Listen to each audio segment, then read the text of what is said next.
Drivers around, green flag, let's go. Come on boys, it's time to put on a show. Caution's out, oh no, to the back of the pack is where we go. Slide jobs, slide ways is how we like to spend most of our days. Bump draft, bumper hook, we knew going in that's the risk we took. Pedal to the metal, we've got the throttle down. RTG rolling into your town. Smooth shifting, no lifting, we're not backing down. RTG, the best drivers around. No drama, race tough, keep it clean to the end might be enough. White flag, checker flies out here with our friends living our best lives. Pedal to the metal, we've got the throttle down. RTG rolling into your town. Smooth shifting, no lifting, we're not backing down. RTG, the best drivers around.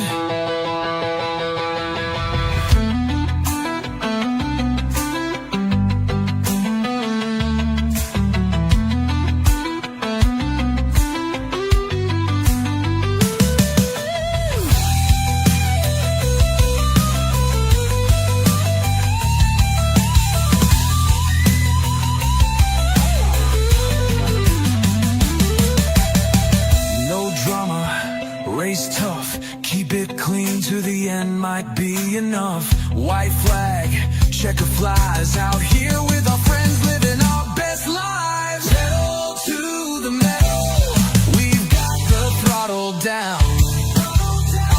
RTG rolling into your town. Smooth shifting, no lifting, we're not backing down.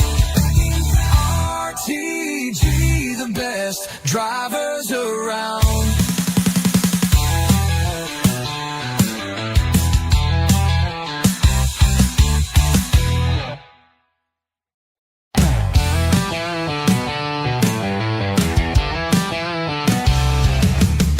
Pedal to the metal, we've got the throttle down. RTG rolling into your town. Smooth shifting, no lifting, we're not backing down. RTG, the best drivers around. Green flag, let's go. Come on boys, it's time to put on a show.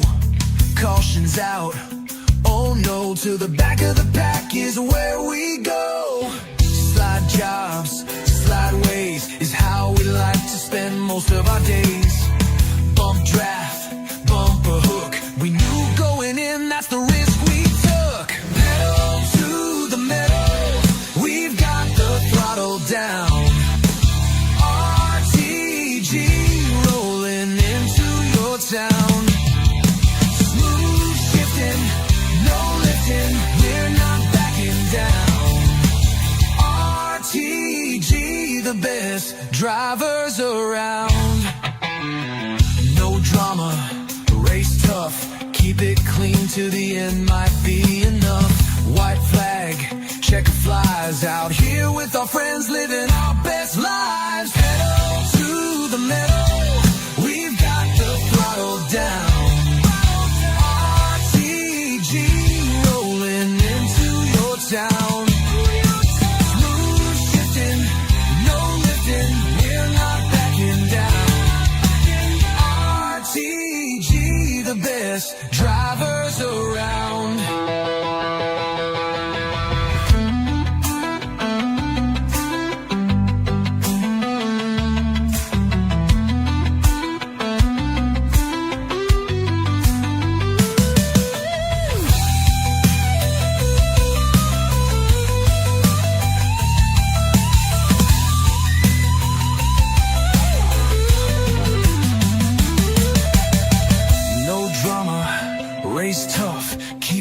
clean to the end might be enough. White flag, checker flies, out here with our friends living our best lives. Pedal to the metal, we've got the throttle down.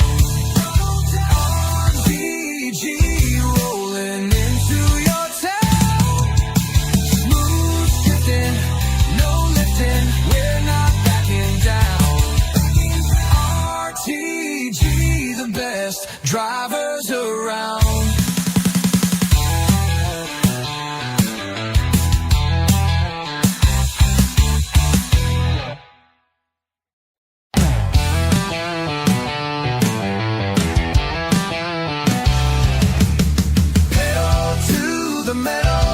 We've got the throttle down. RTG rolling into your town. Smooth shifting, no lifting, we're not backing down. RTG, the best drivers around. Green flag, let's go. Come on boys, it's time to put on a show. Caution's out. Oh no, to the back of the pack is where we go. Slide jobs, slide ways is how we like to spend most of our days. Bump draft, bumper hook, we knew going in that's the risk we took. Pedal to the metal, we've got the throttle down. RTG rolling into your town. We're not backing down. RTG, the best drivers around. No drama, race tough, keep it clean to the end might be enough. White flag, checker flies, out here with our friends living our best lives. Pedal to the metal, we've got the throttle down.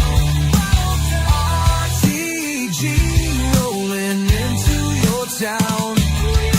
Smooth shifting, no lifting, we're not backing down. RTG, the best drivers around.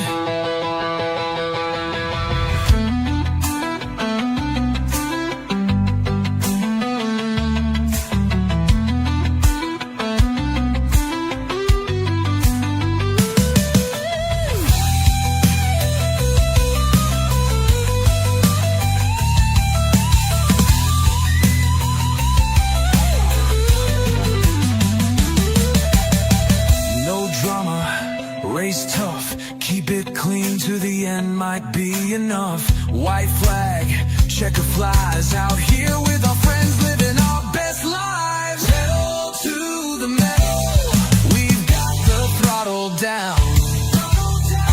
RDG rolling into your town.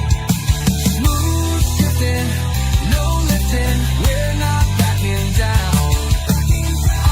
RTG, the best drivers around.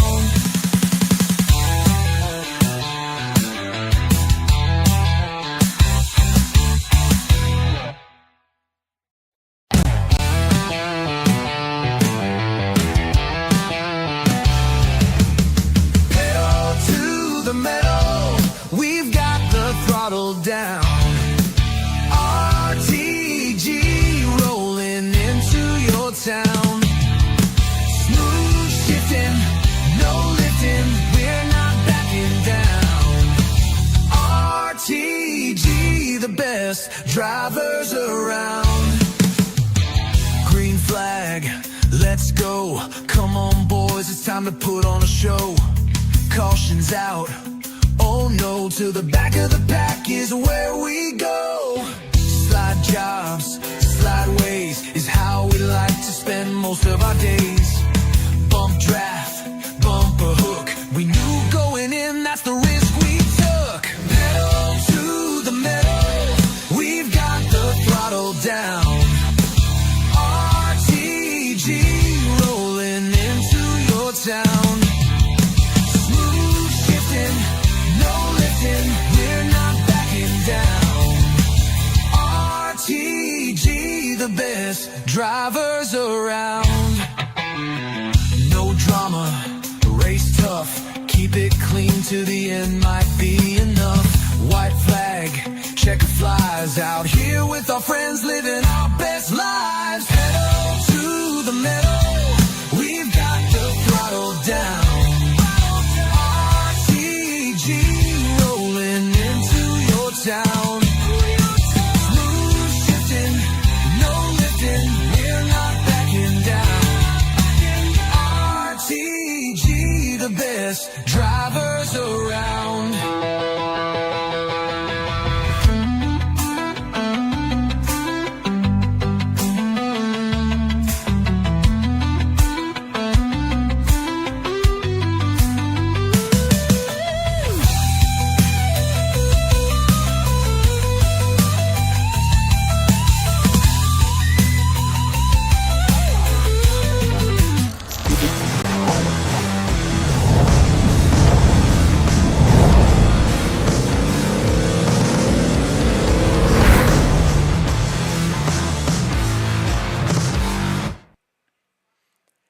And good evening, ladies and gentlemen. Welcome to the Flatout Racing Network's coverage of Season 67 of the Rolling Thunder Gaming Barebones Racing Series as we get ready for race number 10, playoff race number 1. That's right, last week in the desert of Phoenix, 12 drivers made their way into the postseason, 4 via victories, 8 via points, and they begin the road to the championship here tonight at RTG Motor Speedway. I'm Seth Cole alongside of Jack Mitchell, and Jack, it's been a long, arduous season here for these drivers. We've seen 7 different drivers go to victory lane during the course of the 9 regular season races, but now, with the playoffs here, the first race, points are super close here tonight.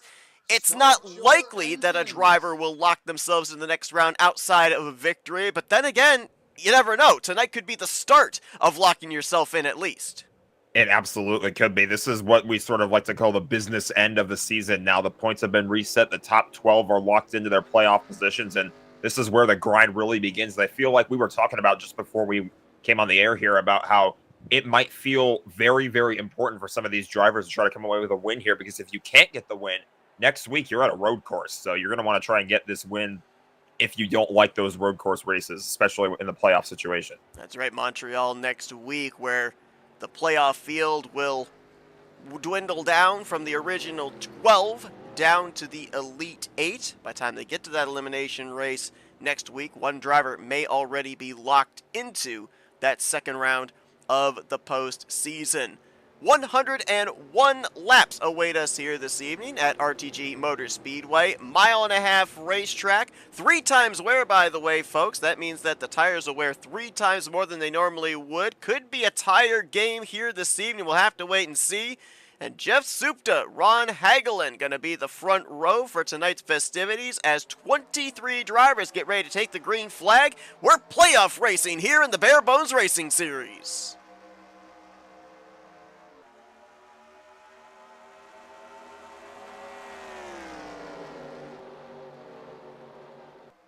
Souped off the points reset, currently tied for 3rd in the playoff standings. 6 points in arrears to the points leader, Grant Wesley, who came away with 9 valuable bonus points during the regular season.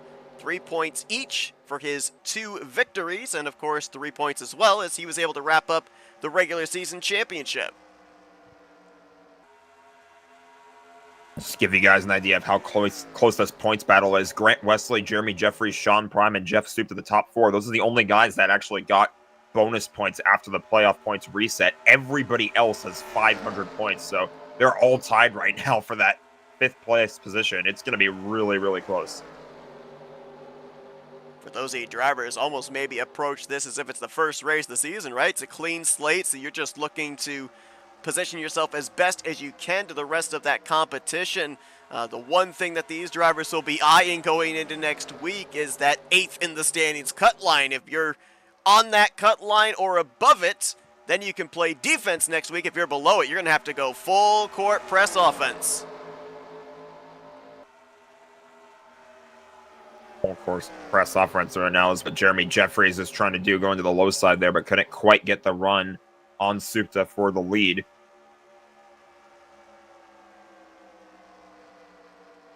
Jeremy, 2 victories during the course of the regular season. Would have been tied with Grant Wesley for the #1 seed here in the playoffs if Wesley didn't have the extra 3 bonus points for winning the regular season championship. And what a run right there. It almost looked like Jeremy was going to be so high up off of turn 2, he was going to brush the wall, but able to get the car to bite off the corner. That straight line speed he carried off the top side of 2 gets him the lead back to the line.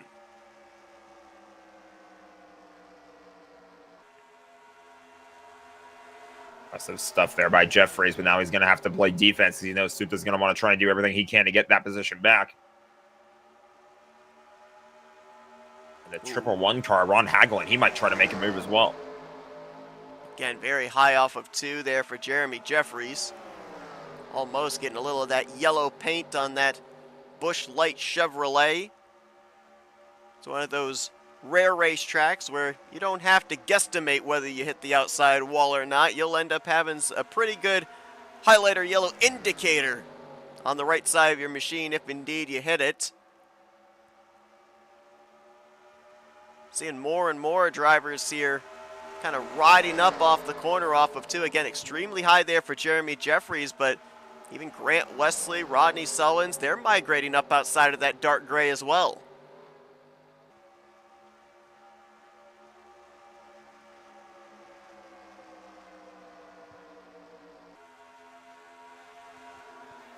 See Grant trying to get to the right rear quarter panel of Ron Hagelin here. Drives it deep into the corner. Can he get the rotation through the center? We might be 3 wide coming off of 2. No, not quite. Supta was able to clear Grant Wesley.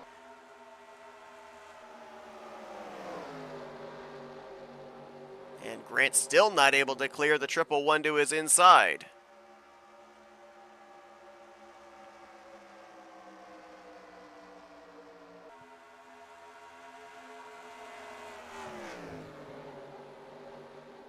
Hagelin on the inside still doesn't really, probably not the greatest spot for Grant Wesley to be right now. I mean, he's trying to clear him. He'll clear him on the outside there, just as I was about to say. He was having trouble clearing him. The 111 was kind of stuck to the bottom there, but Wesley was able to get the run down the backstretch. I go on board with the leader, Jeremy Jeffries, because that camera angle we've got coming off of 2 maybe showing it closer than it is. Let's see if Jeremy runs the same line here out at 2. Just how close is he getting to that outside wall?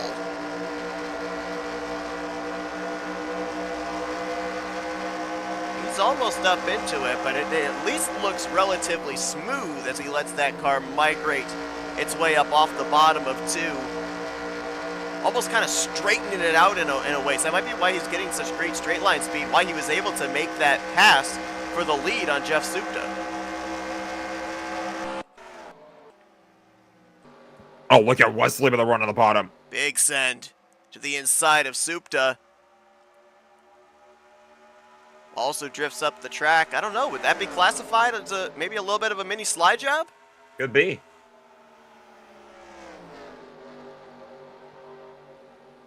And these 2 drivers have been going at it during the regular season. 2 victories each, tied for most top 10s, 7 apiece. Grant has the advantage in the top 5s category, 7 to Jeremy's 4.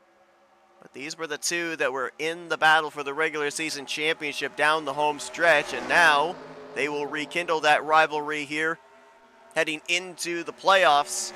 Try and get that golden ticket into the round of 8 here. Go into next week's road course race at Montreal worry-free. That is certainly something I would want to do. I mean, I have personally have, I don't have a very big fondness for road course races, and I know there are probably some drivers that feel the same way, so getting yourself that ticket punched to the next round there and having to go into that road course race worry-free would be a big relief for a handful of these drivers. One driver that may have to worry a little bit next week would be Sean Prime. He is one of the 4 drivers that advanced into the playoffs via a victory this season. You're looking at the other three right there in that shot, the 88, the 11, and the 1. Not sure exactly what the circumstances are for Sean Prime not being here this evening. He was in the team speak before these drivers went green, delivering the drivers meeting via his phone. So obviously we know his whereabouts here in the team speak. We don't know why he's not on the racetrack, but next week potentially could be going into that elimination race must-win situation to advance into the round of 8. The one good thing for him is it's a road course, and Sean Prime is pretty good at getting around the lefts and rights of a road course racetrack, so it'll be very interesting to see when we come back and cover one of the races in the round of 8, if indeed he was able to pull off the buzzer beater, get that victory next week, and be a part of the next round of the playoffs. Yeah, I'm remembering back to that Chicago street course race where he performed really well on that, almost won. I think there was an incident in the later stages of the race that took him out of contention, but he certainly came close.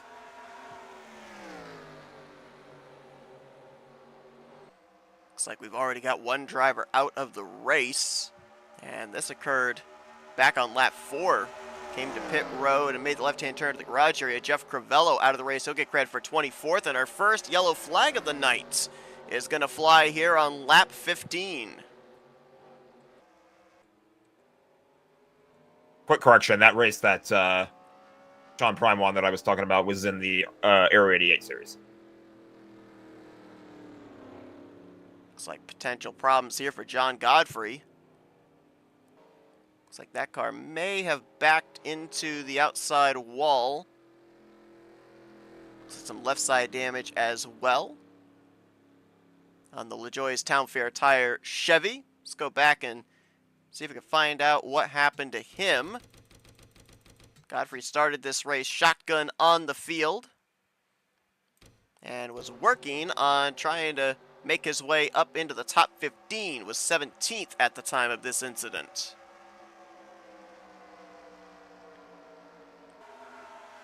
Contact with the cars in front of him. Looked like it was just a little tap from behind there by the 6 car. That was Brian Rawson. There's Bob LaChance in the 51 also going around. Pretty good hit there for John Godfrey, and you know, under normal circumstances, a lot of series that we cover, they run moderate damage, so you would look at that and you would say, well, he'll probably still be up to speed, maybe not that much of an impact. Here in the Barebones Racing Series, I believe outside of, I want to say road courses and super speedways, I think are the criteria, they run realistic damage. And so this is going to be some pretty extensive damage for the 7-Eleven team to have to repair. From that angle, like the 51 also kind of bounced off the 6 after the 6 slowed down from that incident.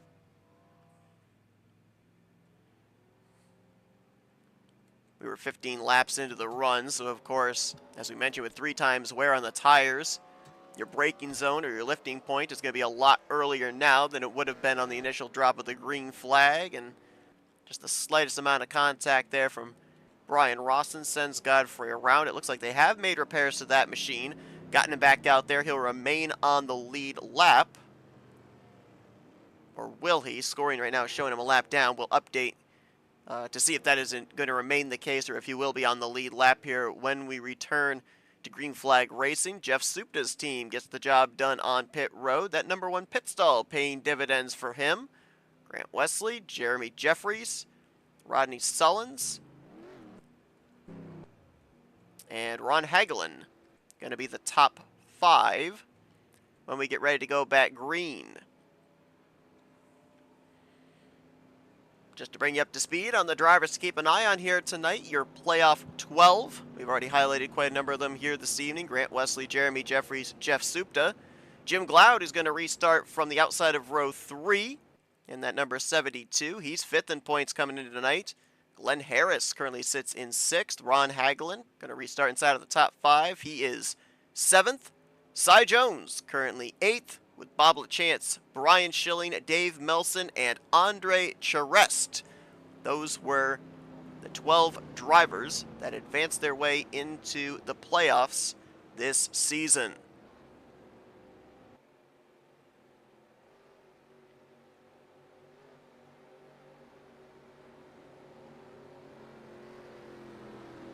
An eye on Grant Wesley on this restart here. If he can work his way to the bottom. He made a really good pass on one of these two. I forget whether it was Supta or Jeffries, but Wesley made a really solid pass on the bottom. So see if he can make his way there, if we can get a good run on the top. Also keep an eye on Jeremy Jeffries. We saw him be able to pull off that pass off of 2 down the back straightaway on Jeff Supta, but then the longer the run went on, he may have used up his stuff in the early going, and we saw him fade back to 3rd position. We'll see if he goes on the aggressive again here on this restart.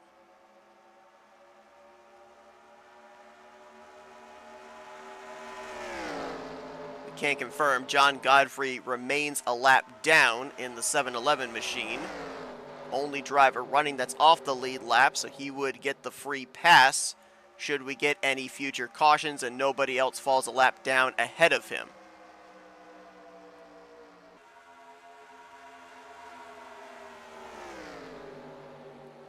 For the top 5, all playoff contenders, Rodney Sullins currently holding down the 5th position.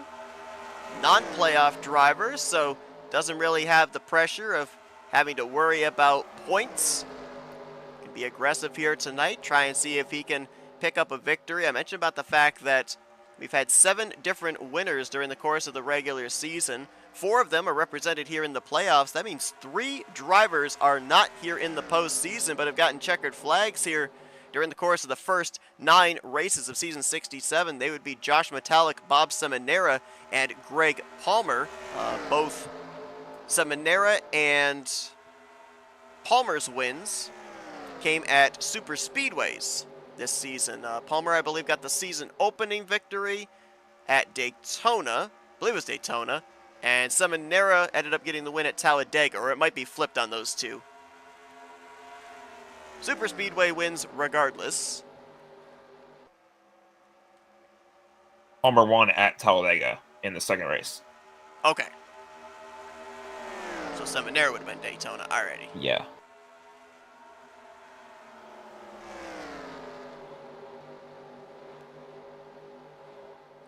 Strung out single file, at least for the moment here, amongst almost the entirety of the field.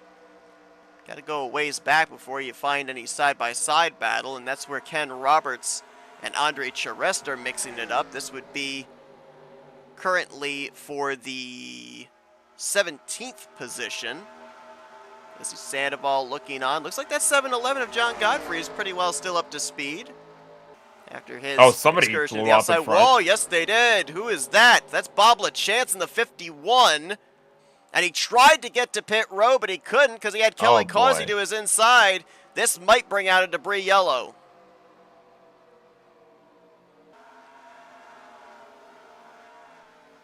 It's like the engine blown on the 51. That is a tough break for Bob LaChance. 9th in the standings right now, so he's more than likely going to be going to the next race below the cut line, and be a really tough break for him. Green flag still remains out, so it looks like LaChance did exactly what race officials would want him to do in that situation. Throws in the clutch, shuts off the engine. Therefore, the game does not read potential debris being dropped on the track and subsequently throw a caution flag out. It looks like LaChance is going to make it back at least to pit road. We'll have to see if that's terminal. We've seen before in the past drivers have engine failures, pull into their pit box, and somehow, some way, they actually repair them and put them back out there. I don't know if moderate damage to realistic damage makes a difference in that or not, but we'll keep updated here on the result for the 51. But as you say, I mean, definitely, at least at this point, going to be going into Montreal, that cutoff race next week. Below the cut line, potentially must-win territory. We'll have to obviously wait and see. Yeah, I mean, whether or not it's terminal damage to the car, if you do end up returning to the racetrack, you're going to be multiple laps down, dealing with that, rough engine over the course of the rest of the race, and unless something happens where other playoff drivers ahead of you in the points end up DNFing, that's probably his only hope at this point. That's assuming he's even able to return to the racetrack, though. And to that point, they have pushed his machine behind the wall engine piston is the diagnosis. 23rd is where Bob LaChance will finish here tonight. So pretty safe to say that he will be going into next week. Maybe not necessarily in a must-win situation, depending on what happens to some of the other playoff drivers here tonight. Still a long ways to go, but if they all come away with decent finishes tonight, it may be a must-win situation to advance into the next round. Looking at Brian Schilling here in the 4. We've documented on Monday nights that he normally doesn't get a whole lot of practice. Normally is only able to get in here just prior to the drivers' meeting being issued. So he normally doesn't put down a qualifying lap, starts at the rear of the field, but we almost invariably then see him up at the front in the closing stages. Schilling started this race tonight from the 20th position, was one of 8 drivers that did not take time and let the random qualifying draw position them. 29 laps later, and he's currently up here in 7th place, hounding Rodney Sullins for 6th.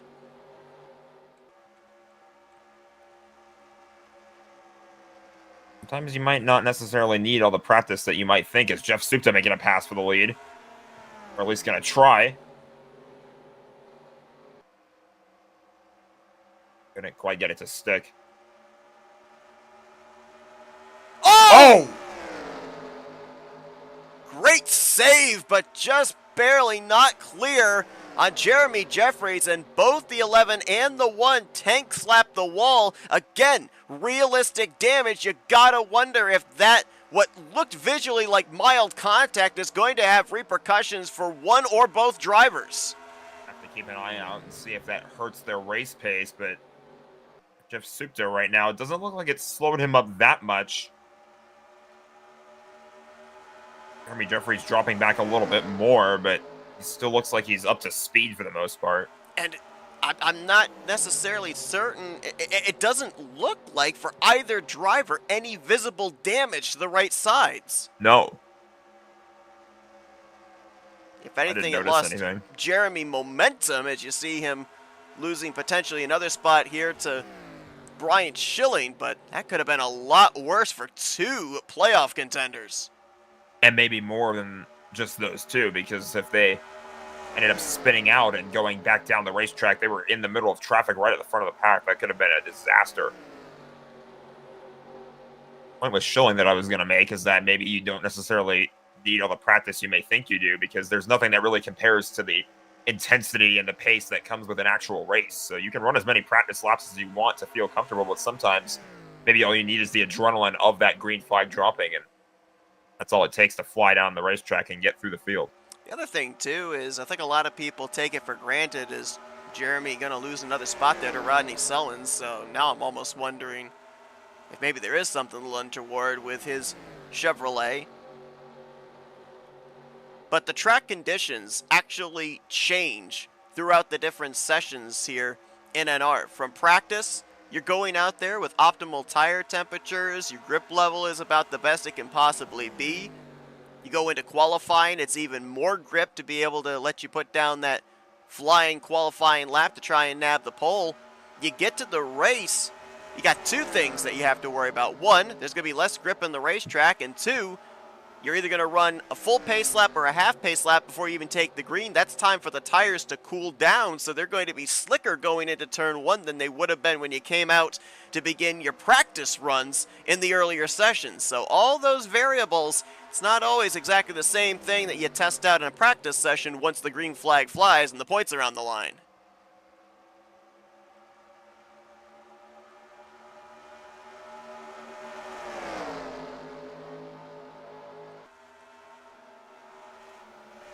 So I just went back to look last lap of Jeremy Jeffries' lap time in comparison to some of the other drivers around him, and right now it looks like he is okay, but we still see him losing positions. Is now Denny Carroll going to make a move to the inside? So again, I'm not exactly certain if this is damage from getting up into the wall.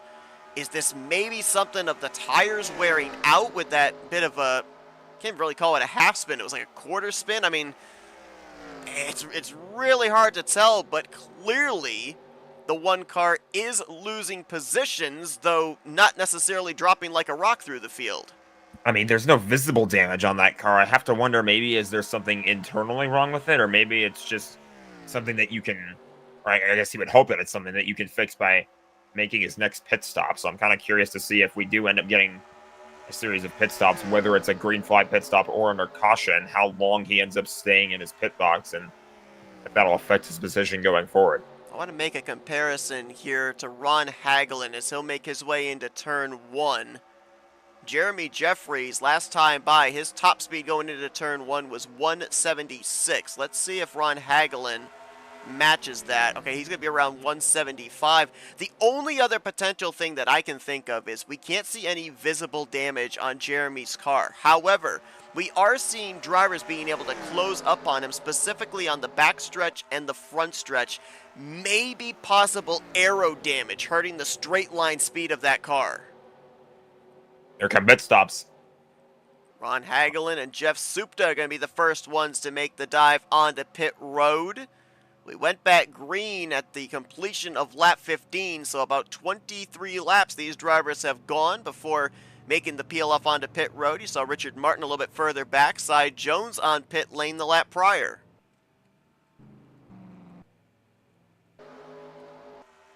Bobby Farrell on pit road as well. Let's see if this forces the hands of Grant Wesley and others. 88 coming in this time. Billing stays out. Another lap staying out for Jeffries.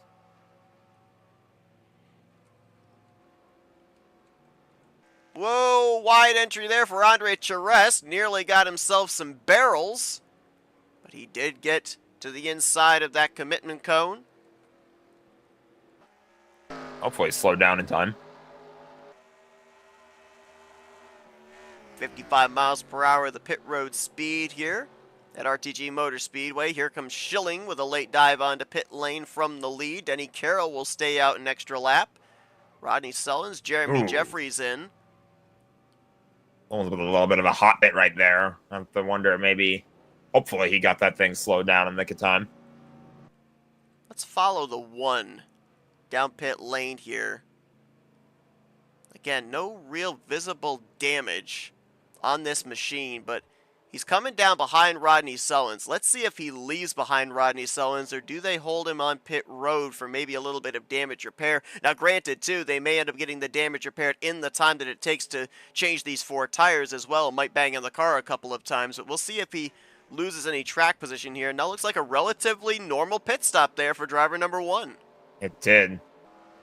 Now what I'm keeping an eye out for is whether or not he will be back up to pace, because maybe they did make those repairs and while he was getting that tire change, and hopefully that'll be enough to get him back up to speed. And if it's not, then we know that something really went wrong internally with his car when he had that little incident there, which is honestly kind of a surprise to me. It didn't look like that big of a spin. It didn't look like that much contact was made, but certainly it was enough to really slow him down and stop him from making his progress through the rest of the field.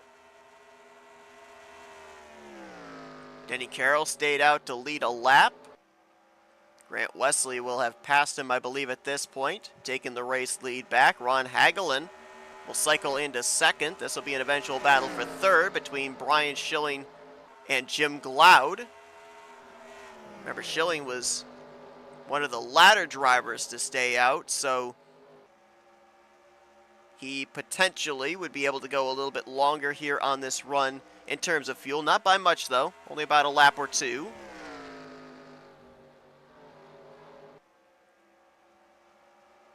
So we are fast approaching the halfway point of this race. Only 1 caution so far here tonight that involved John Godfrey. Godfrey has since taken his car back behind the wall. Godfrey came into tonight 18th in the point standings. And he's going to get credited for 22nd here tonight, joining Bob LaChance and Jeff Crivello. Bring you up to speed of where your playoff drivers are currently running after our first cycle of green flag pit stops. Grant Wesley currently out in front. He's so far led the most laps here tonight at 19. Ron Hagelin right behind him, holding down the second position. For a moment there, was actually pressuring Grant Wesley for the race lead, but he has since kind of settled into that runner-up spot. Brian Schilling right now in the 3rd position. It's taken him 45 laps, but he just ran his fastest lap of the race previous time by. Jim Glaude currently in the 4th position, and right behind them, Dave Melson. Where does that 038 come from? Wendy's machine currently holding down the final spot inside of the top 5. Jeremy Jeffries has since gotten around Rodney Sullins, who he left pit road behind, so move him currently into the 7th spot. Jeff Souped a long ways back here in the 9th position. Not sure if he maybe had an issue on his pit stop, because I'm fairly certain he came down pit road ahead of Jeremy Jeffries and Rodney Sullins, and now he's currently tracking behind them.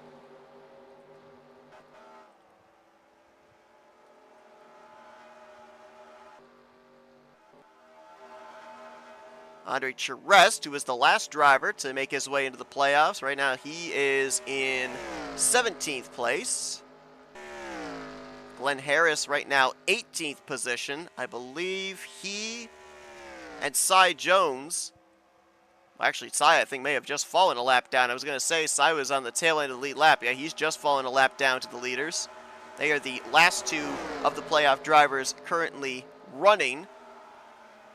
Glenn currently scored 18th. Cy Jones now a lap down in 20th position. One of our playoff drivers out of the race, that being Bob LaChance, who suffered a mechanical failure back on lap 26.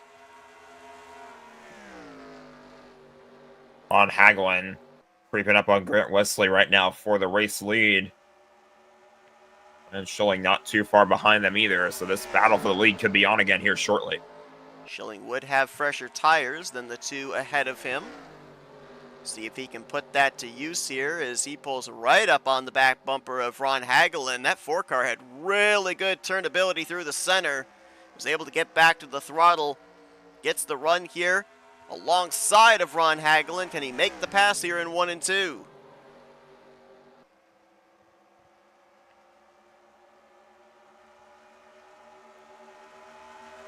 Clears himself up. Moves Schilling now into the runner-up position.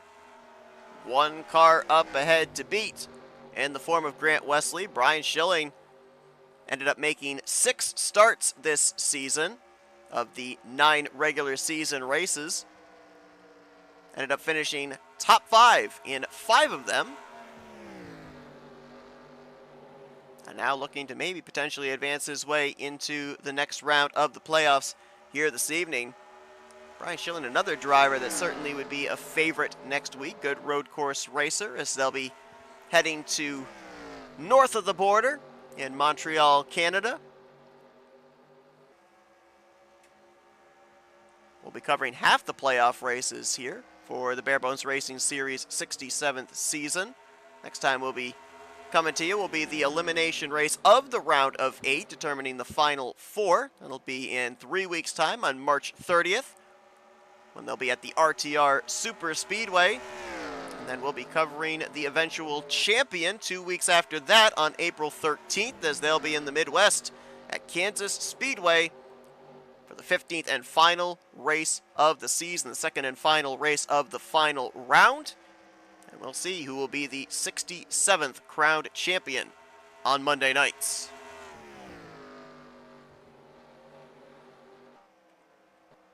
And Wesley's certainly enjoying where he's at right now. If you look at the point standings, obviously Wesley the leader, only 3 points in front of Jeremy Jeffries. And Jeffries, well, look, now it kind of feels like he's slowly starting to work his way back up towards the rest of the field. So I feel like if there was any damage repaired on that pit stop, it seemed to have helped his cause.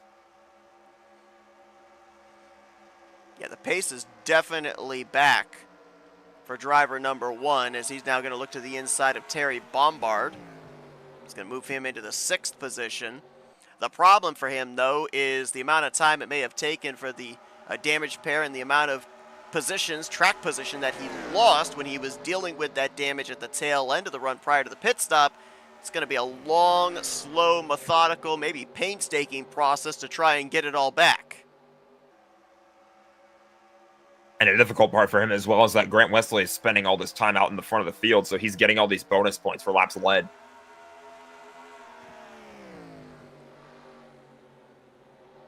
Really impressive run for Dave Melson here as we are now into the second half of this race. Dave started from 12th position here tonight. Came into this evening 11th in overall points. That's practically next to last driver to advance their way into the postseason. Right now holding down a solid 5th place.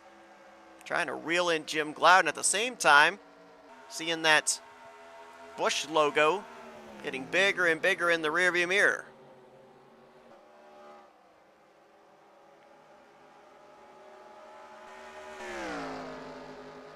So we I saw wonder if he hears the Busch getting louder and louder. Yeah. I've been to a race with these next-gen cars. They don't sound like that. No, they don't.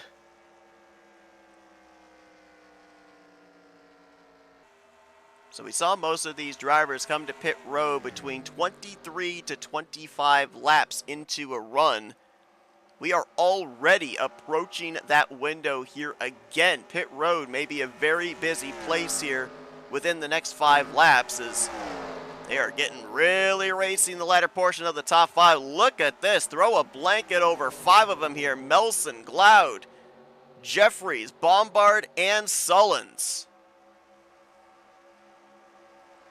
Whoa! Ooh!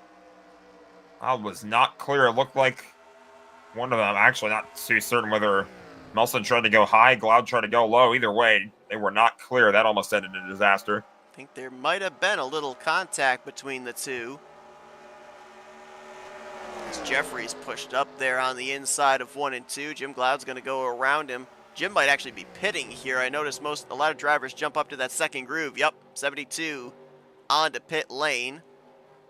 See if anybody else pitted up ahead of him. Nope, looks like he's going to be the first one to make the dive onto pit road. This about 3 laps sooner than projected. But maybe the undercut, maybe some fresh rubber on the outlap can gain Jim Glaude some track position. And this will more than likely draw everybody else onto pit road within the next 2 or 3 laps.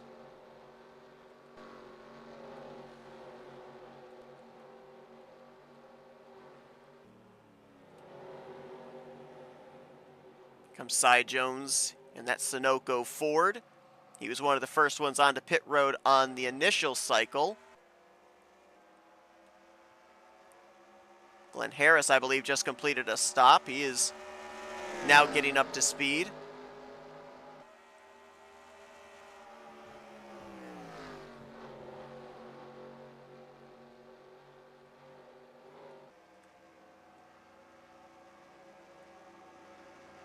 Schilling having to work his way through traffic here. He's got Bobby Farrell behind him. Now going to get by the lap machine of Harris. Richard Martin on pit road in the 43. Jeff Supta from 14th place on pit road.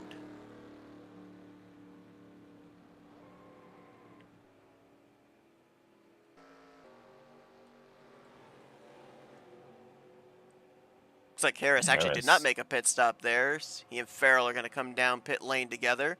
And here come some of our leaders. Wow. Oh. Aggressive hot pit there by Ron Hagelin. Dave Melson follows him in. And they're really close there. Not only that aggressive hot pit that's bringing you close to the pit road speed limit, but you're also almost hitting the wall and getting a little bit of damage right before you have to pit. Appreciate everybody tuning into our broadcast here tonight and interacting in our chat. Somebody in our chat rooting on this Coca-Cola Chevrolet of Ron Hagelin. Got Zach Freemow in our chat there as well, who initially, it looks like when Jeremy had that hit into the outside wall, said that that car was toast. Well, I'm not so sure about that now. That one car seems like he's still pretty speedy and may still have something to say about this, especially if we get a caution, he can get everything bunched back up again.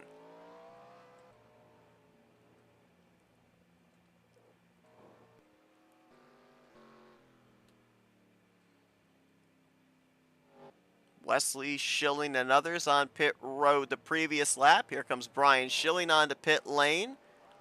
Jeremy Jeffries going to follow him down. And now let's keep an eye here on the 72 of Jim Glaude. See where he cycles around to. He was, I believe, 6th place prior to the green flag pit stops beginning. First one to make the dive. Let's see if maybe that fresh rubber gains him some track position. Looks like he's going to get out ahead of Dave Melson at least, and Rodney Sullins. They were 3 wide just in front of Melson right there. Only for a moment. Brian Lovell, Denny Carroll in this group. There's Sullins, Melson, lap car of Bobby Farrell. Denny Carroll actually is, I believe, the race leader. Whoa, they stacked up there. Correction, Brian Lovell is the race leader, and that's why they stacked up. The fresh tires to the old tires there. Rodney nearly got in the left rear quarter panel of that Bass Pro Shop Chevrolet, who I believe is now coming to pit road this time.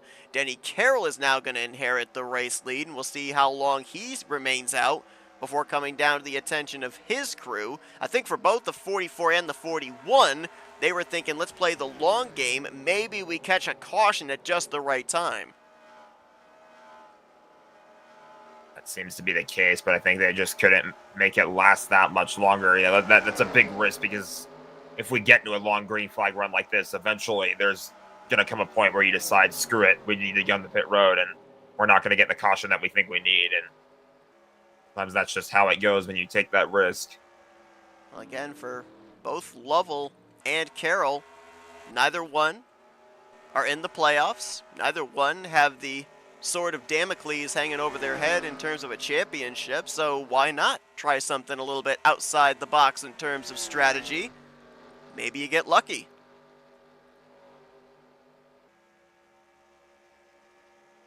So Wesley will re-inherit the lead. Brian Schilling is now going to be the new second place car. Jim Glaude, he is going to gain some track position off that strategy here, at least on the front side of it, as he will cycle into 3rd place. Dave Melson will be 4th, and 5th will be Rodney Sullins. A couple of drivers back here in the latter half of the top 10 now. Jeff Supta has made his way up to what will eventually be, I believe, 6th, and Jeremy Jeffries will be 7th. The two drivers that got together there off of turn 2, tank slapped the outside wall, now find themselves currently outside of the top 5, and we'll wait for scoring to update itself, because right now the interval is showing to Denny Carroll, who's already come to pit road. We'll wait for it to update the lap, and it looks like it's showing both of these drivers 7.5 seconds in arrears to driver 88, so more than likely in the territory where they're going to need a yellow flag to be able to get back up there to Grant, challenge him, if not for the victory, at least for the points lead in the playoff standings.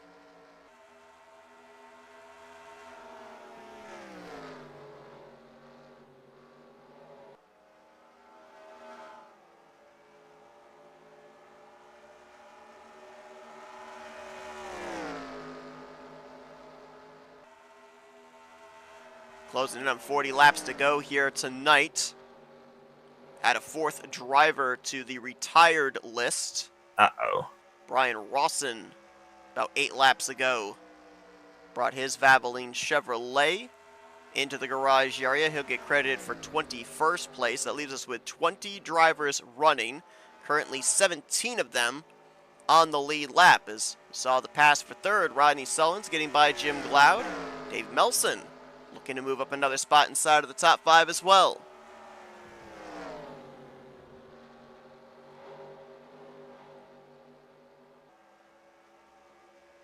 And he'll complete that pass. Battle for the lead has closed up. Brian Schilling has only led 3 laps so far tonight. All 3 of them were during the cycle of green flag pit stops. He's looking to lead laps as the full-fledged leader here. Only 2, maybe 2.5 car lengths off the back bumper of Wesley. He's certainly gained on Grant Wesley a lot over these last few laps, and if you're Grant Wesley, you have to start thinking about maybe getting ready to defend that position a little bit more intensely, as Schilling is going to close up on him. Thought he would close up on him through this corner. Not going to happen just yet, but he puts this pressure on him. You eventually just worry him to death. That might have a hard time dealing with Schilling, especially as he gets the point where he has to navigate through this lap traffic. That's going to be the thing, I think. You're right. He's not going to have the benefit of clean air to the nose, is the race leader. Andre Charest, Terry Bombard, Richard Martin. You saw them all there in that same camera shot as they were panning their way down the back straightaway into turn 3. These drivers, they're going to battle to try and stay on the lead lap here. And that's one of the blessings and the curses of being the race leader. When you got clean air, it's great. When you're getting ready to lap cars, they're going to fight you a lot harder than they are the second place driver.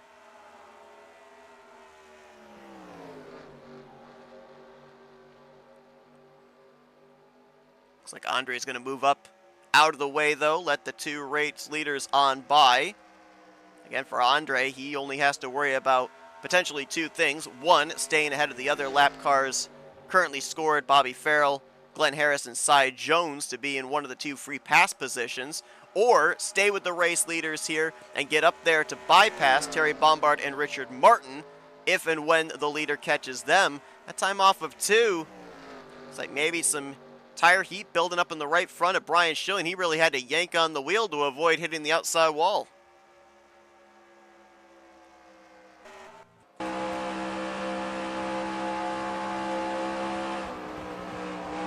Grant.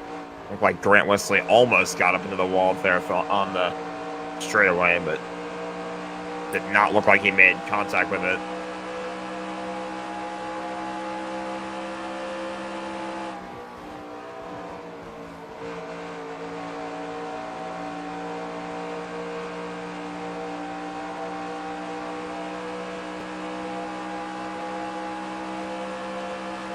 Showing gain there through that corner. Grant went up high for a moment there, went in front of the lap car. I think that allowed Brian Schilling to get closer.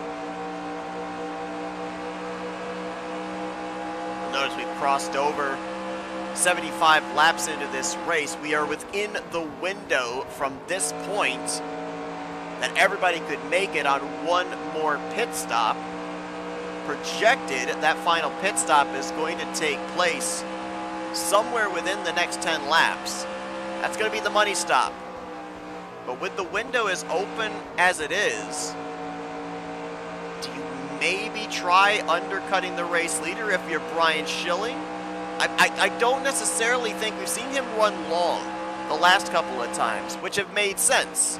He's got the better tires for the long run. We've seen him now be able to keep pace with the 88, keep the pressure on him. But the final pit stop, we're talking only about maybe 10 laps at the most. You're not going to really have to worry about long run speed, so maybe you try and come to pit road a lap or two sooner than the 88, get the jump on him in terms of fresh tires, lay down that qualifying lap, and maybe you cycle around to the race leader once that final cycle is completed. Could be a viable strategy if I would say maybe try a few more laps. Let me see if you can do anything to try to gain that on the leader here. And obviously the lap car on the way isn't going to do him much favors for now, but I feel like if you're Brian Schilling, you might just want to at least try a few more laps, see if you can gain on the leader a little bit. And then if it doesn't work and Grant still hasn't come to pit road, then you maybe try an undercut. Fastest lap of the race so far, a 31.229. That was laid down by Jeremy Jeffries. Leaders right now are running 32.4s. That's about a 2 2/10 fall off from the fastest lap recorded here tonight. So obviously the tires are wearing. Is it maybe too crazy of an idea if you come to pit road and maybe only have to take on a can of fuel? Did you maybe consider going with 2 tires? I don't know. I mean, that feels like something that could be viable here, but I don't know. If you're Schilling and you try the undercut, you only take 2, and then Grant Wesley takes 4. It feels like Wesley's just going to run him down. Right now, it is Wesley versus Schilling. It is nearly 10 seconds back here to 3rd, 4th, and 5th. Sullins with a bit of a cushion back to Supta, who just got around Jeremy Jeffries to move into the 4th position. So all these drivers here, lap times are showing they have the pace to stay with the race leaders, but they do not have the track positions, so again, they will need a late race yellow to get back into the conversation for this checkered flag. Just saw Cy Jones coming off of pit road, so we might end up seeing drivers make the dive here for their final stops of the evening. There's Jim Gloud as well. We know he was one of the early pitters back during the second cycle of green flag pit stops. Ken Roberts just now making his way back out onto the racetrack in that black and orange number 55, and a quiet night for him.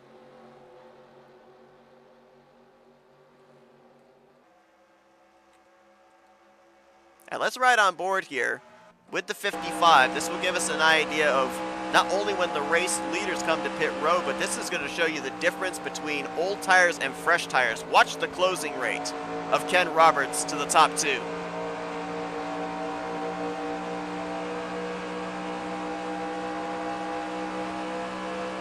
Immediately when he was on his back bumper, showing how to go to the high side to make room.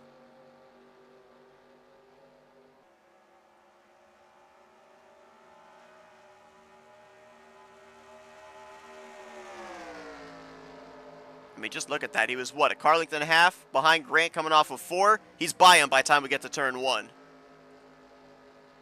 And that could be the benefit that Brian Schilling gets if he comes to pit road a little sooner than Grant Wesley, potentially.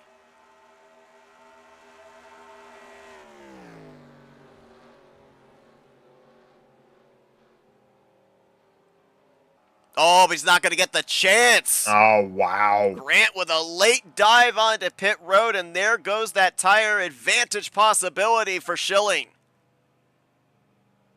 I feel like Schilling might have waited just a little bit too long. I did say earlier, maybe try for a few laps, see if you can, try and gain on Wesley there, and it just never happened. And I feel like Schilling probably should have come to pit road, but instead Grant is the first one on the pit road, and now Schilling is really going to be on the back foot here. It's like Jeff Supta, Dave Melson, Ron Hagelin, all those drivers have already been to pit road. Jeremy Jeffries just now leaving pit lane along with Rodney Sullins. This battle for what I think is going to be third place still. Going to involve 4 drivers in the closing stages here. Brian Lovell, Denny Carroll, Glenn Harris have all been on pit lane for their final times tonight. Brian Schilling now in. Whoa, oh boy, that was a bad situation there as Doug Cady was coming into the attention of his crew. Could have ended a disaster for both of them. Where is the 88? Here he is coming out of turn 2. Where is the 4? He's just now leaving pit road, so Grant is going to cycle back to the front, and he's going to have quite a bit of distance back to Schilling.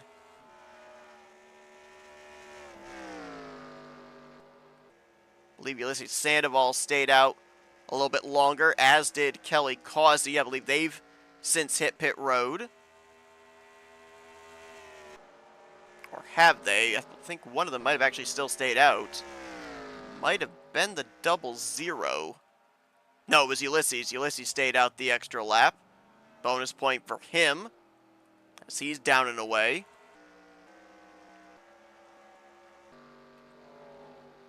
That will cycle Grant Wesley back to the lead.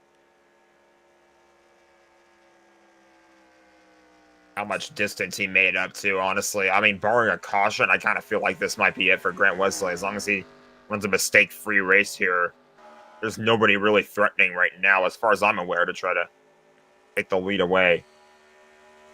Yeah, there's yellow all over this racetrack. You got the yellow line there on the inside. You got that big yellow banner, that overpass there on the back straightaway. Yellow outside walls. The one place that Grant does not want to see any yellow is up in the flag stand when he comes off of 4 every lap.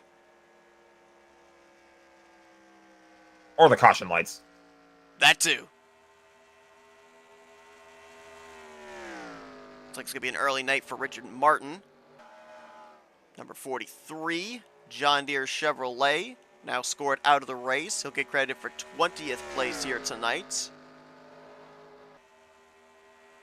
Mentioned about the fact here this evening, first playoff race You don't want to go into the cutoff race next week for the round of 12 in Montreal below the cut line. Right now, just based off of a rough eyeballing it, looks like Bob LaChance obviously with his DNF, Glenn Harris, Andre Charest, and Cy Jones. Maybe those 4 drivers that are going to find themselves below the cut line going into next week's road course race.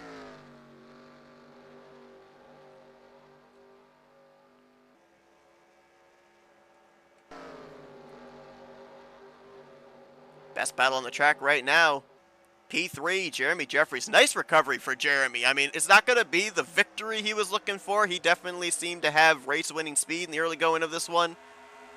But after getting up into the outside wall, drifting back as far as, I think it was 9th place. Good job of continuing to grind. And right now, at least for the moment, trying to hang on to a podium position, as here comes Rodney looking to the inside. Same can be said for Jeff Supta. Those were the 2 drivers that got together running 2nd and 3rd at the time, and both have done a nice job of recovering back up into the top 5 here tonight. Yeah, I mean, that's why I've said it before. You just got to keep soldiering along. Even if you have an incident early on in the race, you just never know how the rest of the race is going to play out. And if you keep grinding it out, you never know where you're going to finish. And you could probably still manage to rescue a good result out of today. Obviously, if you're Jeremy Jeffries, you're going to lose ground to Grant Wesley in the point standings. But you would rather finish in this position than just continue falling further and further and back down the standings.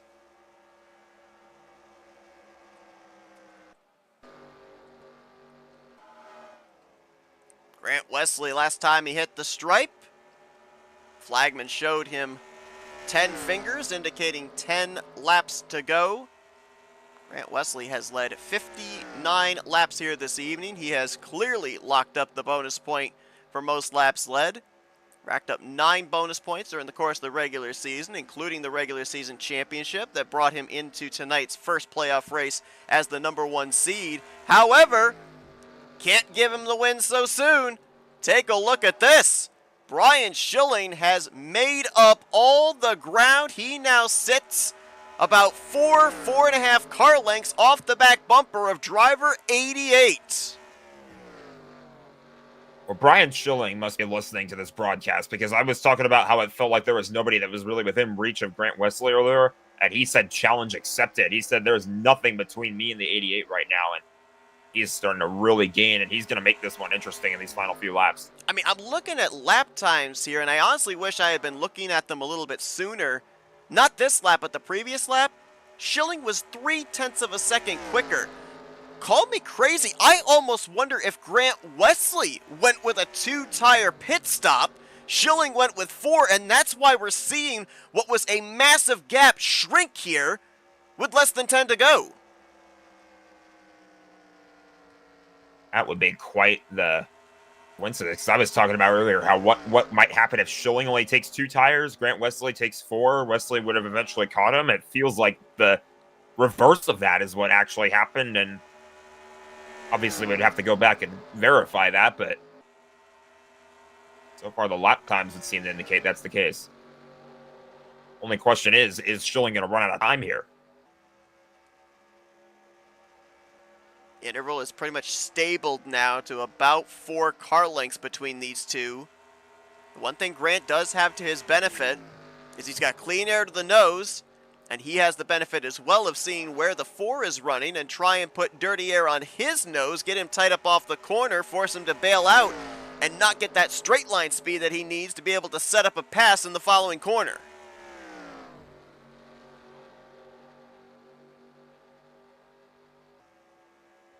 Grant came into tonight the points leader. Schilling came into tonight 10th in the standings. Both drivers vying for a victory here tonight and an automatic lock-in to the round of 8. Grant looking for his 3rd win on the season. Brian looking for his 1st.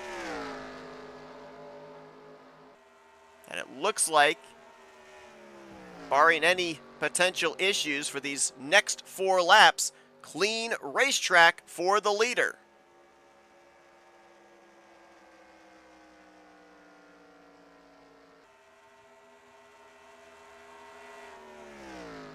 Lap times have evened out between these two. That previous lap, only 2 100ths faster was Brian Schilling. This time by Grant Wesley was actually 5 100ths faster than the second place driver.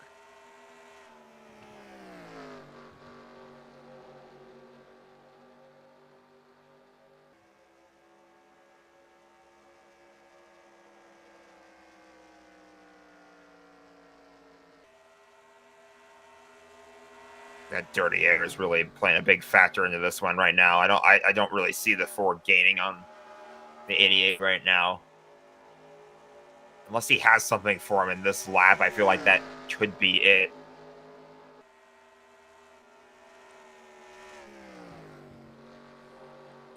Grant Wesley really just feels like just hit your marks, make these last couple of laps mistake-free here, and obviously you don't want to call it over until you see the checkered flag, but at this point, unless he makes a huge mistake here, I don't really see this going Schilling's way. Well, this has been quite a 67th season overall for Grant Wesley. Right now, in line to pick up his third victory of the season in the Barebones Racing Series and lock himself into the next round of the playoffs. On Wednesday nights in the Aero 88 Series, he's got 4 victories. Oh yeah, he's leading the point standings there. Thursday nights, he's the only multi-time winner this season, the Talladega Challenge Series. Oh yeah, by the way, he's leading the points there. Even go to Friday nights, the Amish Survivor Series, 3 victories leading the points. Driver 88 seems like he cannot be stopped here in season 67. The year of Grant Wesley is in full force right now, and I add another victory to the long list of wins he's had this year. It's going to be a very nice number of laps that he will lead here tonight. 69 circuits out in front. Last lap completed. Grant Wesley is headed to the round of 8 here in the Barebones Racing Series. His 3rd win on the season. Absolute dominance here tonight by the Quaker State Chevrolet driver.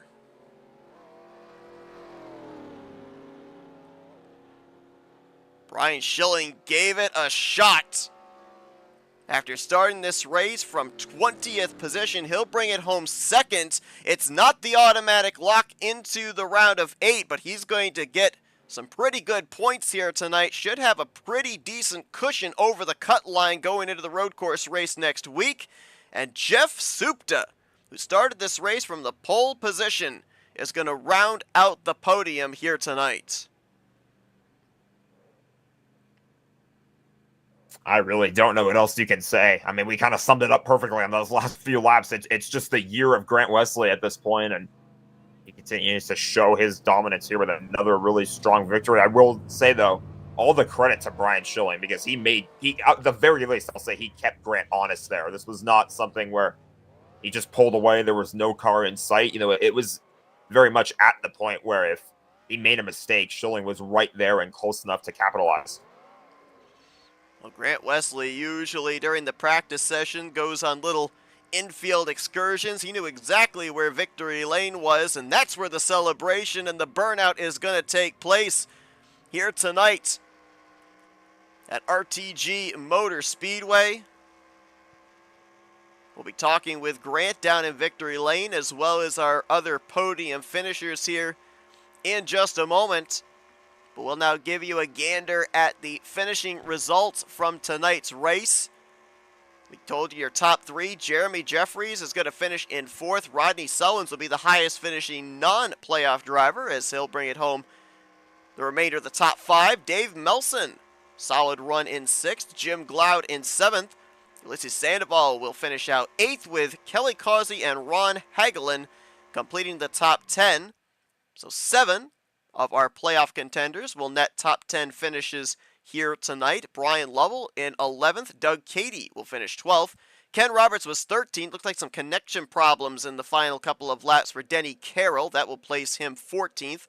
Terry Bombard, first car 1 lap down in 15th. Audrey Charest, Glenn Harris, and Bobby Farrell all a lap down as well. 2 laps down for Cy Jones. He was the last driver to finish. 5 drivers out of the race here tonight. Richard Martin, Brian Rawson, John Godfrey. Mechanical failure plagues Bob LaChance. He'll be the lowest finishing of the playoff drivers this evening in 23rd. Jeff Crivello, the last driver to finish this race in the 24th position.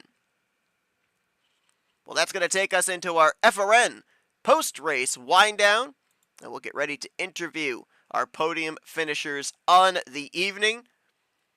All three of them going to be in pretty good situations going to next week's elimination race. Grant's already locked in. Brian and Jeff should have pretty good cushion between themselves and that 8th in the standings cut line, and both of them pretty good at the road courses as well, with Montreal looming on the horizon. Let's get the thoughts of those drivers here as we will begin with the driver that brings it home P3. Let's dial up Jeff Supta.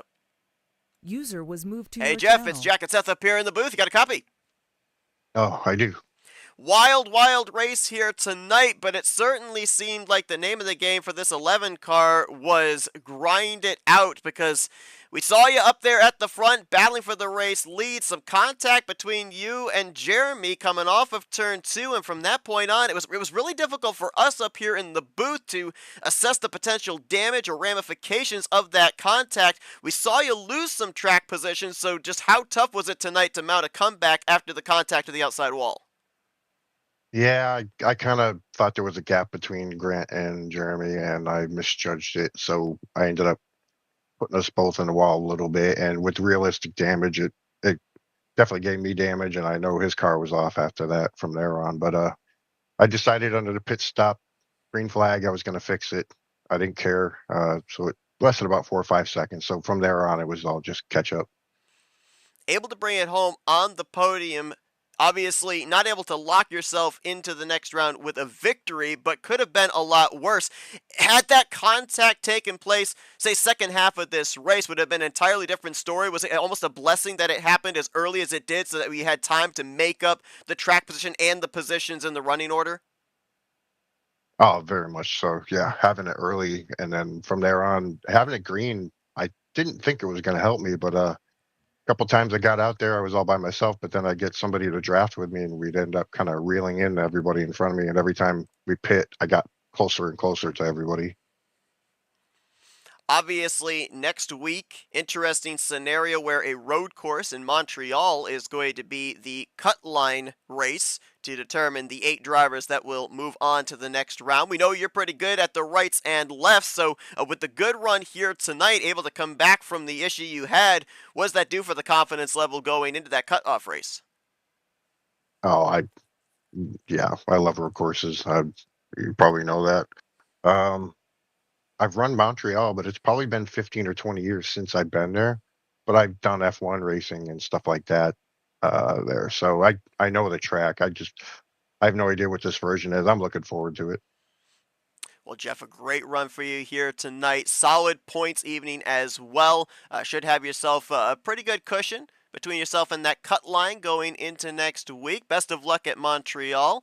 Hopefully we end up seeing you in a few weeks' time as a part of the round of 8. Before we let you go, floor is yours for thank you, sponsors, and shoutouts. I just want to say congrats to Grant and Brian. They had a good run up there. I wish we could have made it closer.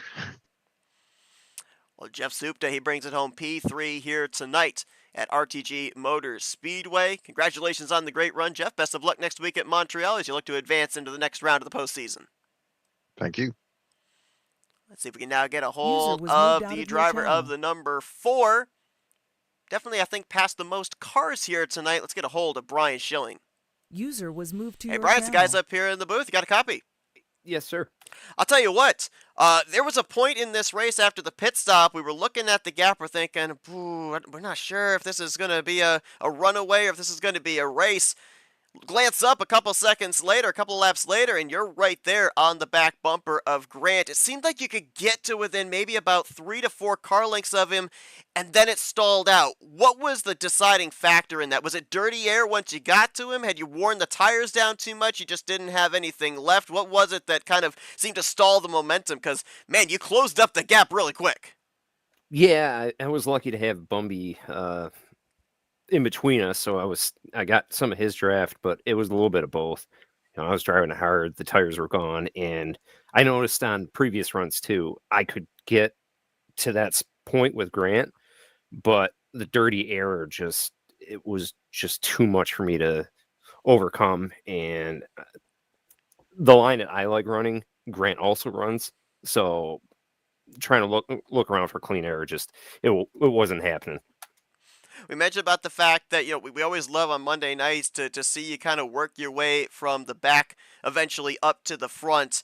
Obviously, as you mentioned, you were able to learn a lot about what the car did during the course of a run in traffic. We saw you execute on pit road. Which of those two, or maybe a combination of both, do you think was the biggest thing that helped you be able to make your way up there to the front of the field? Because, as I mentioned before we brought you up here, it seemed like maybe you passed the most cars here tonight. Yeah, just I guess racecraft, just setting passes up, getting the runs, just waiting for the right run. Just not taking every run that you had, but making sure that when you did get a good timed run, you took advantage of it, and just mistake free on pit road too. Which I screwed up the last round of pit stops too, which didn't help. But yeah, just be patient and just work your way up through. We had Souped up here just moments ago, much like him. Great points night for you. Not the victory to lock yourself into the next round, but next week we go to a road course, and you're fairly good at road courses, we've seen. So with this good momentum here tonight, what does that do for the confidence level going into next week to secure yourself a spot in the round of 8? Ideally, I'd love to win. If Sean Prime is here, he's gonna have something to say about it.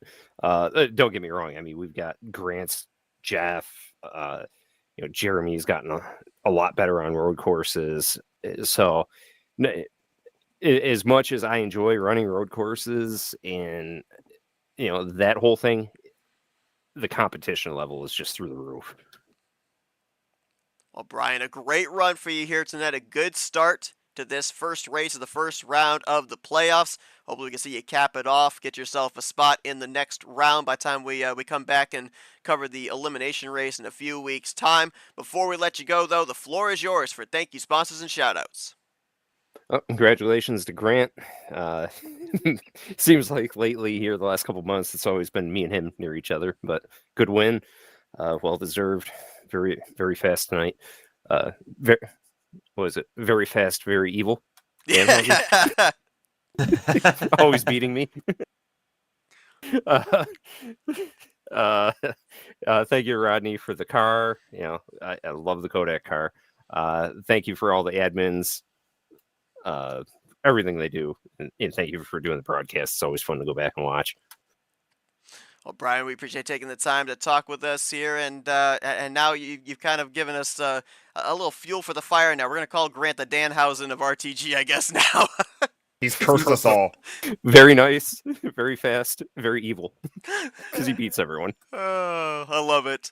That's Brian Schilling. He finishes second place here tonight. Got a road course coming up next week to try to secure himself a spot into the round of 8, the next race of the postseason. Best of luck there, Brian, and congrats on the great run here this evening. Thanks, guys. User was moved out of your All right, channel. let's see if we can dial up Danhausen. I'm sorry, I mean Grant. User was moved to Hey, your Grant's the channel. guys up here in the booth. You got a copy? Yep, I got you. All right, so first off, blame Brian Schilling because he's given us a new nickname for you. But Dominic Carr here tonight, out in front, clean air seemed to be the deal. I do have to ask this just because we weren't able, unfortunately, to cover everybody's green flag pit stops there. We saw you have a pretty sizable gap on Brian, and then within about 5 to 10 laps, he was able to reel you in. Did you go with 4 tires on the final pit stop, or did you go with 2 tires and he had 4, and that's why we saw the gap close as quickly as it did? Yeah, I took 4 tires every time I went down pit road. The thing is about this track is drafting is so important. I mean, you catch a car, like it makes a huge difference in lap time. So if you're out there by yourself and the guy behind you has got someone to draft with, the thing to do is to save tire. So whenever they do catch you, you still have that tire advantage on them. And that was kind of the strategy. Well, with the victory here tonight, you're third on the season, by the way. You're now locked into the round of 8. Pressure's off you when you get to the road course of Montreal next week. But, I mean, how does this kind of free you up to be a little bit more aggressive? Maybe see if you can double down here in the first 2 races of the playoffs. You know, it's not too often that you'll hear this out of my mouth, but I'm going to go ahead and accept defeat next week because there's a lot of really good road course racers here and a lot of really good road course drivers that are that need a win. So I know the intensity is going to be to the max. You know, I'll do everything I can, but I know guys like Sean Prime and Brian Schilling and Supta and some of the other aces, they're going to be really tough to beat. You know, we seem to have a wild card racetrack in all three of the rounds here in the postseason. Montreal next week, Martinsville to start off the round of 8, and then Bristol to start off the round of the final 4. Tonight, one of 2 mile-and-a-half racetracks that we're at. The other mile-and-a-half is Kansas. That's the season finale where the championship is going to be decided. So with the victory here tonight, what does this do either for the confidence or maybe for a bit of a statement maker if you are in the final 4 of this 88 is going to be the car to beat if you want to take the championship? Yeah, confidence is all-time max for sure. You know, we definitely have a lot of momentum this season. I mean, it's just been amazing across the board. We're definitely going to roll that momentum into the rest of these races. As far as the tracks coming up, I know you mentioned Bristol. I can't remember the schedule, but I know Bristol. I'm really good there, but oh man, the past 2 or 3 races, I find trouble. I always get caught up in a wreck, and I don't know why I can't seem to shake it. Hopefully, we'll turn things around this season. The finale at Kansas, looking forward to that. Another mile and a half. So, yeah, we're going to try to finish this out strong. Well, as you say, the momentum train is rolling, and it has delivered you into the round of 8 with your victory here tonight at RTG Motor Speedway. Congratulations on a job well done, dominating performance here tonight, and we'll let you get back to your celebrating in victory lane in a moment. Before we do, though, we'll turn the mic over to you for some thank you sponsors and shout-outs. Yeah, just want to mention, man, I had a lot of fun racing with Jeff Supta and Jeremy Jeffries early in the race. I hated to see those two get together off turn 2. Well, I hated to, but I kind of liked it because they were so fast. But now I hated to see that for them. I'd like to thank the owners here, Sean Prime, Jeremy Jeffries, Jason Sheck, Josh Metallic. Thank those guys for doing everything they do behind the scenes. FRN, thanks Jack and Seth. You guys are great. You guys are awesome. Can't wait to watch this back. My teammates with XFM and my friends and family for watching.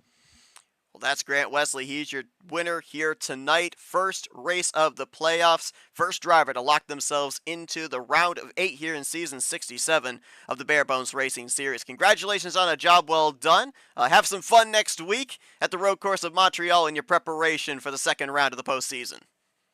Yep, max fun next week. Can't wait. Thanks. Grant Wesley, his 3rd victory User on was moved the out of your season. channel. First of the playoffs. He talked about it. He's got momentum. It doesn't matter if it's Monday, Wednesday, Thursday, Friday night. This 88 car, everywhere it shows up, it is fast. It is tough to beat. And I'm trying to organize it in my mind here. What do we say? Granthausen? Is that what we use going forward? Granthausen, I like it. Honestly, I feel like that's just what it's come to these days. I feel like we need to paint him a Danhausen scheme for next week. Yes. Very nice, very fast, very evil. Brian gave us the tagline. But, I mean, it's incredible when you look at just not overall, but just what Grant's been able to do here this season. We mentioned came in the #1 seed. He obviously had the momentum with winning the regular season championship, so he was already making a statement before the green flag even flew here tonight. And then he just continued to make the statement here in the playoffs. Next week, road course. He said already he's admitting defeat. He knows there's going to be a lot of other drivers out there that maybe need a win to be able to get into the postseason that are good at road courses as well. But, you know, you mentioned about some of these other racetracks we've got coming up here. RTR Super Speedway, we know how good of a Super Speedway racer he is. Kansas is that season finale, so there's some good tracks coming up here that we know Grant's going to be competitive of. The question remains, is there anybody that's going to be able to step up and topple the momentum train, the momentum run that Grant's on right now? I really don't know. I couldn't tell you. I feel like some drivers like Jeremy Jeffries, Jeff Supta, maybe Sean Prime every now and then have given Grant a bit of a challenge, but you look at the momentum he's on, and the momentum train he's been on, not just in this series, but just about every day of the week. I mean, this guy is just when you have all kinds of momentum like this, multiple days throughout the week, throughout all these different series, all these different types of cars, all these different types of tracks. I don't really know if there's anybody that can stop this guy. Well, for Grant Wesley, the task is done. He's locked into the round of 8. For 11 other drivers, they've just gotten started. Next week, 7 other drivers will join Grant Wesley in the next round of the playoffs. 4 drivers will be eliminated. Question is, who will those drivers be? They'll have to take to the road course of Montreal to determine who those 8 drivers are going to be moving on to the second round here of the Season 67 Barebones Racing Series playoffs. We will know who those drivers are in 3 weeks' time, and we will also know who will be moving on to the Final Four, because the next time that we'll be bringing you coverage of the Barebones Racing Series will be at the end of the month, March 30th, when these drivers will be taking to RTR Super Speedway. And then, of course, we'll be covering the season finale as well. That won't be until April 13th at the Kansas Speedway. Got a lot of races that are going to be coming up between now and then in other respective series of Rolling Thunder Gaming, so be sure to join us for those. We appreciate you tuning into our coverage here tonight of the Barebones Racing Series at RTG Motor Speedway. Next time you'll be seeing us is going to be this coming Thursday night. We'll be simulcasting with Tarnation TV. It is the first race of the playoffs for the Talladega Challenge Series. So looking forward to seeing who's going to take that first step towards a championship. Until then, for Jack Mitchell, I'm Seth Cole. We appreciate you joining us here on this Monday evening. And you've been watching another broadcast courtesy of FRN, the Flatout Racing Network. This broadcast is the copyrighted work of Flatout Racing Network and may not be rebroadcast, retranslated, or used in any form without the express written consent of Flatout Racing Network and iRacing.com Motorsports Simulations. Flatout Racing Network would like to thank you for your support, and we hope you enjoyed tonight's broadcast.